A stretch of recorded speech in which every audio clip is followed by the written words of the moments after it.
Thank you all. Thank you for being here. Let me start off by thanking John Serio. So John Serio has educated 50% of the kids who have gone to Catholic school in Southeast Louisiana over the last 50 years. You know, that's kind of my theory. So I'm sitting next to this guy, I'm sitting next to this guy coming down here this morning, and he graduated from Brother Martin. I said, do you know John Serio? He goes, oh yeah, I know John Serio. I'm thinking just kind of the random guy on the airplane knows John Serio. And John told me once that he was in the stadium next to the microphone. There was a guy with his pants down by like mid-thigh. He said, hey, Joseph Smith, pull your pants up. And so he never stopped being a coach. All of you, thank you. Thank you for being here, giving your personal story. My elected officials, I thank you for being here. Let me just put this down. Before I go further, let me recognize some others. I think Cynthia Lee Shang is here. Laurie Schlegel, Beth Mizell, thank you very much. Mike Cooper, Randy DeLotte, Joseph Gow is here. Jacob Bro, let me make sure I got my list. And of course, Sheriff, thank you very much. Cameron. Oh, Cameron Henry. Let's see, I've got, I think I've got it. And Mike Cooper, if I didn't say Mike yet. I thank you for being here. I really do. I can tell you, for 10 years I've had the privilege of working and winning for the state of Louisiana, for our country, and for us. And that is what I wish to do again. But before I go further, let me just tell you a little bit how I got here. I was months old when a fellow that lived in River Ridge, Don Laurel, called my dad and said, Jim, you can make a living if you move to Louisiana. And so later I learned about that. We had moved 5 times in 10 years. I asked my parents, why did you move 5 times in 10 years? When you're moving 5 times in 10 years, they said, it's never good. We were looking for opportunity. We were looking for the ability to succeed. My dad moved to Louisiana at age 48. He found that opportunity, and his career took off. And the 4 boys he didn't know how he was going to feed, his wife, they ended up having a much better life because of Louisiana. And that gave me a sense of gratitude and a sense of indebtedness to our state, to our country, to all of us. And I think that stayed with me. I went through public school, went to LSU, went to, my wife's an Alabama grad, but I try not to hold that against her, believe me. Went to LSU Medical School, and so when I went out to Los Angeles, met my wife through a Bible study. Again, she's an Alabama grad. She's tired of this joke, but I'm going to say it anyway. What do you call a woman from Alabama that marries a guy from Louisiana? A wife, that's a good one. A social climber. That joke works better in Metairie than it does in Mobile. When we came back, that sense of indebtedness and gratitude, because we weren't going to raise kids in Los Angeles. And my wife loved my parents and loved Louisiana. So we came back here. And we both started at LSU. I was teaching at the Charity Hospital, teaching medical students. I'm still famous for my lectures on diarrhea and hepatitis, doing research. And it was an incredibly positive career. Now, Laura left and she went into private practice treating breast cancer. Gave me a real perspective on women's health. And now she's retired from that and she does. She's a CEO, I'm going to brag on my wife, the CEO of 3 public charter schools for children with dyslexia.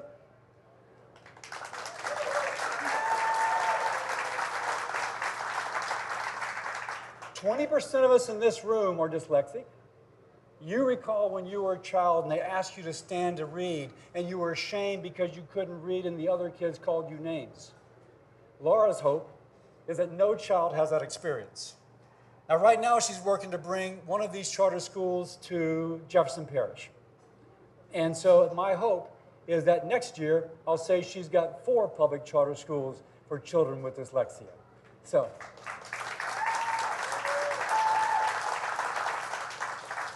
I was at Earl K. Long Hospital, at Charity Hospital, and then my life changed.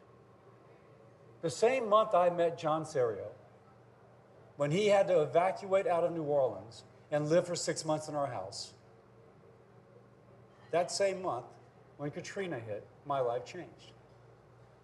I was out cleaning up the yard after the storm passed. The radio said the president of LSU asked if doctors and nurses would go to the assembly center to care for the hundreds of people being evacuated. So I went, and for the next 4 or 5 days, all hands on deck. And some of you may have been there. It was our people in Louisiana helping our people in Louisiana. And after 4 or 5 days, it was settling down. And I was about to go home and kind of resume my normal life. And then I got a call from the governor's office. Will you lead a team of volunteers to convert an abandoned Kmart into a surge hospital for folks still evacuating the Southeast? And in 48 hours, we took a dirty, grimy, lights didn't work, no electricity building and converted it into that surge hospital for people who might have been in this room. And it was fantastic. It was people just coming who wanted to help each other. And folks found refuge where before they had no place to lie. And after it was all over, we saw that government had failed at all levels. But the people had succeeded. The people of Louisiana had stepped up to help people from Louisiana. And we wondered afterwards, what went wrong? Is there something else we should do? I asked, is there something else I should do? And then I ran for state senate. The opportunity arose. And then after that, to the House of Representatives. And in 2014, I was privileged to become the first Republican to hold this U.S. Senate seat since Reconstruction.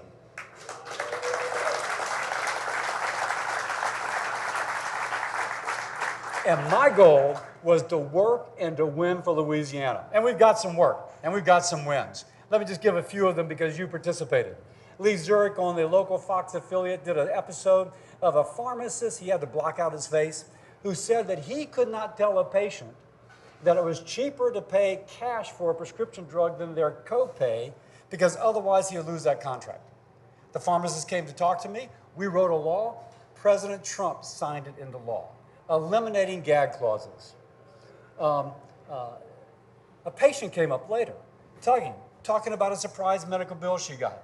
Went to a hospital in-network ER, came away with a $100,000 bill. That's not right. So for 2 years we worked on it, and President Trump signed in our No Surprises Act, which every month prevents millions of surprise bills to our fellow Americans. Now, if you're talking about security, if you're talking about safety in Louisiana, you got to talk about flooding. Anyone going from Kenner to Laplace, and you notice that big levee they're building?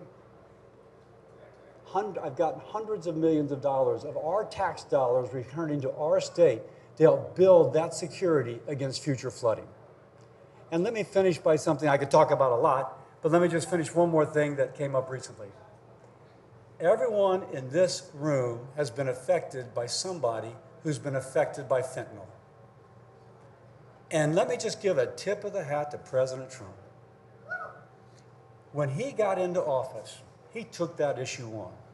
And we had 100,000 people dying from overdoses every year, 70,000 of them from fentanyl. Trump came in and shut down the border.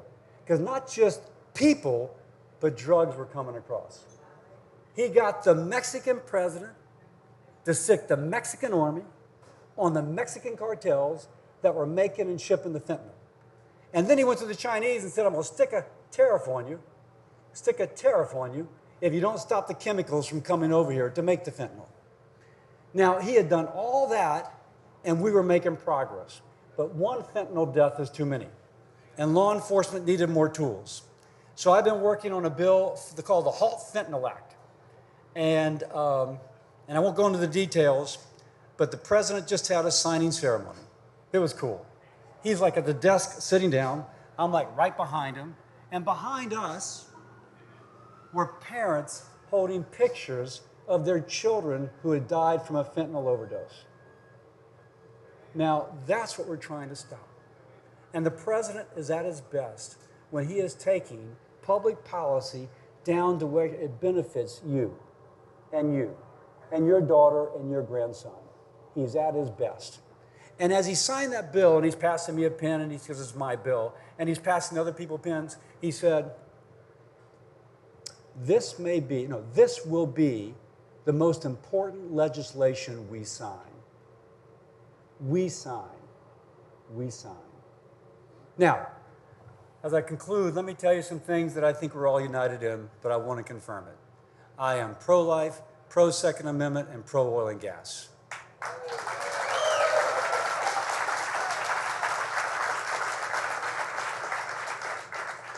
I'm against some things. I'm against men saying they're women in a woman's bathroom. I'm against spending taxpayer dollars, really any dollars, to do a sex change operation on a child in the name of gender ideology. And I'm against that young man claiming he's a girl participating in women's politics. Sports. It's political, that's why it came to mind. And every man here knows that you need your wife to correct you when you're wrong. Oh, yes. And by the way, one thing I'm also for, I am pro-school choice.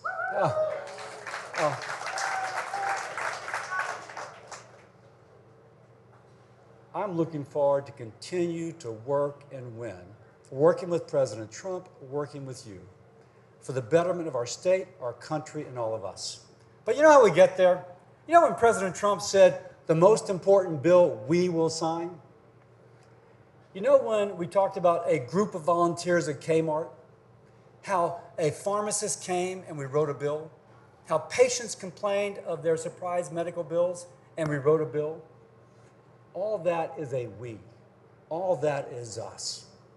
I am announcing today that I am running for re-election.